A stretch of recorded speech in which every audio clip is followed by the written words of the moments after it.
England and France are only 21 miles apart, but their rivalry has repeatedly altered the course of history. For almost 1,000 years, England and France have had an ongoing rivalry. It is not as intense now as it used to be, but it was so intense during the Middle Ages that England created its own language so that they wouldn't have to speak French. Their rivalry has caused the two countries to change the face of warfare, redraw country boundaries, and even found the United States of America. England and France have fought with each other all over the world, and their rivalry has affected us all. So, how did this rivalry start? During ancient times, France and Britain were close allies. Britain was inhabited by the Celts, and France by the Gauls. Both groups of people were closely related and saw the English Channel as a connecting river. Even during the Roman occupation, the two countries cooperated. Their rivalry did not begin until 1066, when William the Conqueror arrived in England from Normandy. This was a wealthy French territory.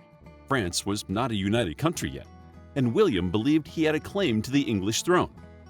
King Edward the Confessor might have promised the throne to him in 1051, but on his deathbed he gave it to Harold Godwinson, his wife's brother and a powerful man. William invaded England and met Harold's army at the Battle of Hastings.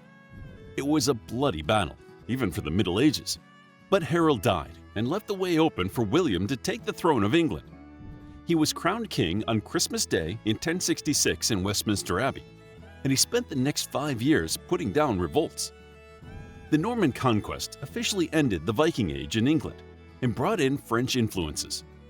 The official language of the court became French, and it soon superseded spoken English, although English was still used vernacularly.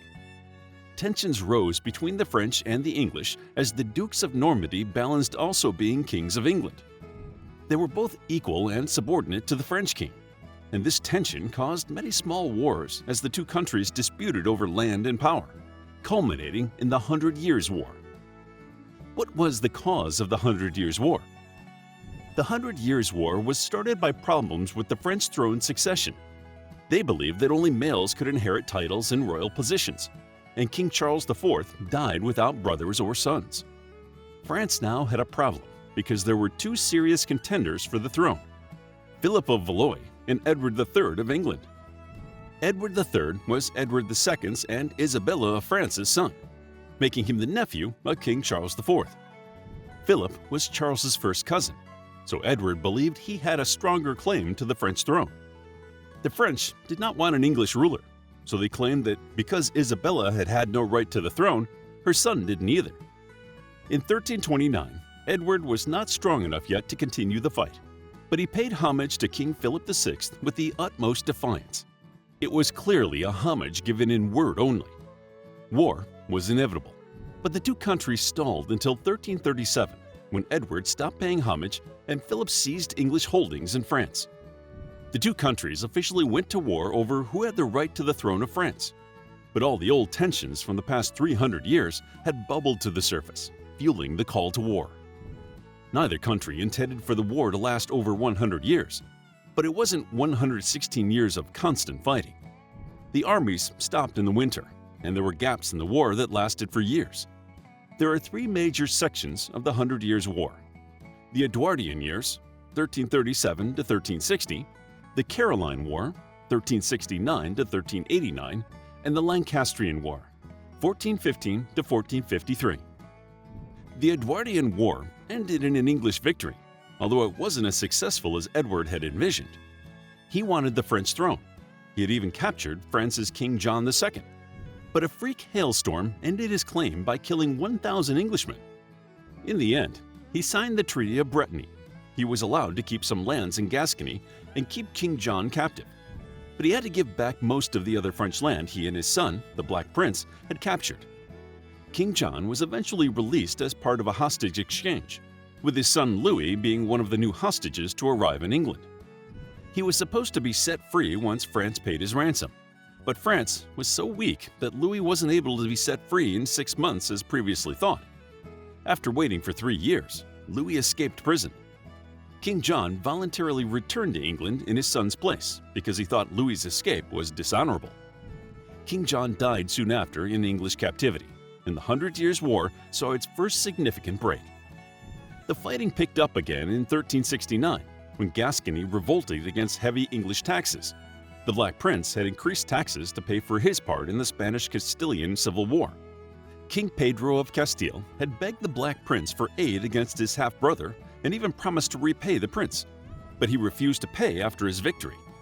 In the meantime, King Charles V was also fighting in Castile, and when the English army attacked French troops, it was a stark reminder that the 100 Years' War and their rivalry was still ongoing. When Gascony revolted against England and appealed to France, they unwittingly started the war again. The Caroline War had many French victories, but it ended when both countries faced problems on the home front. Edward, Charles, and the Black Prince all died, and the new kings were still boys. Richard II was crowned King of England in 1377 at 10 years old. Charles VI became King of France in 1380 at 11 years old. Of course, the boys were not making governmental decisions, which is another reason the war stalled. Richard's regent was John of Gaunt, whose taxes were so harsh that the peasants revolted in 1381. They hated the poll tax most. Many peasants couldn't pay it without starving their families, and were imprisoned if they did not pay. John saw it as a solution to England's money troubles, but the peasants were angry. They marched on his Savoy palace, which had enough gold and silver to pay for thousands of poll taxes, and tore it to the ground. Richard II managed to put down the rebellion, but he was still too busy to focus on a rivalry with France. Charles VI of France was also too busy putting down peasant revolts. His uncles were serving as regents and were plundering the royal money coffers, which were already depleted from the war. Charles raised taxes to compensate and then had to deal with two rebellions.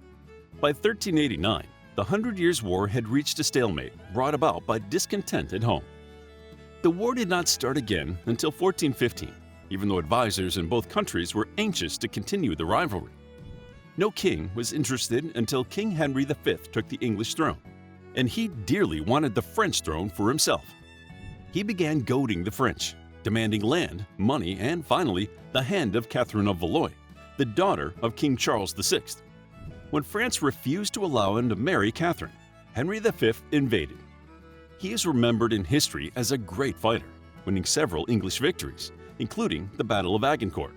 Still, just when it seemed England would finally win the 100 Years' War, King Henry V died and left his 9-month-old son, Henry VI, whom he had with his wife Catherine of Valois, as heir. A few years after this, France found help from an unexpected source, Joan of Arc. She was a peasant girl who believed that she received visions from God that told her to restore the rightful king of France. Her visions helped her encourage the French troops and turn the siege of Orléans into a French victory.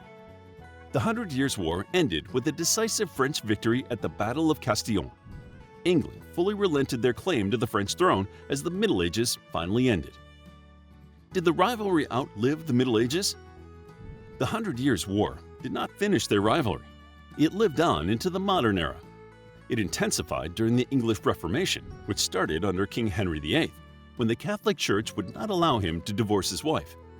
He broke away from the Catholics and formed the Church of England. It was similar to Catholicism, except it was technically Protestant. The French remained loyally Catholic, and the two countries now saw each other as foreign and heretically evil. This did not stop trade, and the economic relationship between the two countries remained strong and relatively friendly. The political relationship was constantly fluctuating. Their governmental systems began to shift. England became more parliamentarian after the English Civil War, and France became an absolute monarchy. The two countries became involved in the complex web of European alliances in the 17th and 18th centuries, and they fought over colonies. Although they occasionally fought on the same side, Britain and France were more often on opposite sides of the wars throughout this time. One of the most striking wars was the 7 Years' War, also known as the French and Indian War in North America, and it began in North America in 1754. Both countries wanted control of the Ohio area, and the clash of forces there reverberated around the world. Britain and France were soon back to the same fight they had been having for the past century. Who would be the supreme European power in the world? The fighting spanned across the globe, and Britain defeated France in North America, Europe, and elsewhere. weakening France's hold on his colonies and setting the stage for the British Empire. Even though Britain had finally proven itself to be the more powerful of the two countries in the modern era, France was not done fighting. They watched gleefully as the American Revolution began and sent supplies to the Americans, primarily because of their rivalry with the British. They did not officially join the war until they were certain of an American victory. After the Battle of Saratoga, France recognized the United States as an independent country and sent them military support. The Battle of Saratoga had been a British defeat, and the American and French troops joined together for the Battle of Yorktown. This was the final major battle of the American Revolution, and the French and American soldiers worked together to trap the British on a peninsula in Virginia at Yorktown. The French Navy was essential. It held back the British rescue ships, preventing them from supplying aid. The British finally surrendered on October 19, 1781, and the French celebrated beating their rivals. Britain returned the favor after the French Revolution by joining Prussia and the Kingdom of the Netherlands to defeat Napoleon at the Battle of Waterloo, which officially ended his control of continental Europe. The Battle of Waterloo was the last battle where the French and the British fought each other. Britain and France fought on the same side in the modern wars, although they continued their rivalry with criticism and jokes instead of war. Since 1815, tensions between the two countries have been settled diplomatically, yet the two countries still weren't allies before World War I. Britain only entered the war because they had an alliance with Belgium, which Germany invaded on their way to France. Once they were in the war, the two countries worked closely together, and by World War II, the bond between the countries was so strong that the French resistance had a headquarters in London led by Charles de Gaulle.